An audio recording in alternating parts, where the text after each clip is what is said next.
কুমিল্লার নাঙ্গলকোট উপজেলায় benefits for উম্মাহ ফাউন্ডেশনের উদ্যোগে রিকশা চালকদের নিয়ে নিরাপদ সড়ক ও সুন্দর জীবন বিষয়ক কর্মশালা শুক্রবার সকালে বেগম জামিলা বালিকা উচ্চ বিদ্যালয় মিলনায়তনে অনুষ্ঠিত হয়েছে।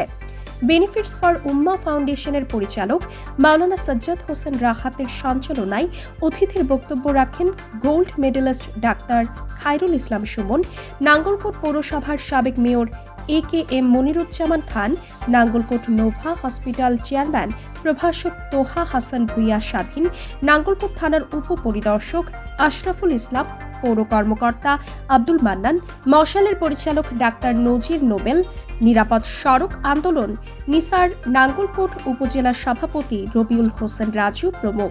কর্মশালায় ১৫০ জন রিকশা চালকের মাঝে কম্বল ও নগদ অর্থ বিতরণ করা হয়েছে। তো আমাদের উদ্দেশ্যই ছিল এটি যে মূলত আমরা সামাজিক নিরাপত্তা চাই এবং ভালো মানুষ গড়ে তুলতে চাই। তো ভালো মানুষ গড়ে তুলতে হলে আমরা সবসময় শুধু মানুষদেরকে সহযোগিতা করলে হবে না, মানুষ গড়ার ক্রাইটেরিয়া আমাদের যেতে হবে। সেই উদ্দেশ্যে আমরা বেনিফিটস ফর উম্মাহ ফাউন্ডেশন আমাদের ১৫০ জন রিকশা ড্রাইভার ভাইদেরকে নিয়ে আমরা এই নিরাপদ সড়ক ও সুন্দর জীবন কর্মশালার আয়োজন করেছি। আমাদেরকে যারা সহযোগিতা করেছেন নাঙ্গলকোট থানা এবং নাঙ্গলকোট উপজেলা পৌরসভা এবং আমাদের ডাক্তার খায়রুল ইসলাম সুমন সাহেব সহ আমরা সবার কাছে কৃতজ্ঞতা জ্ঞাপন করছি।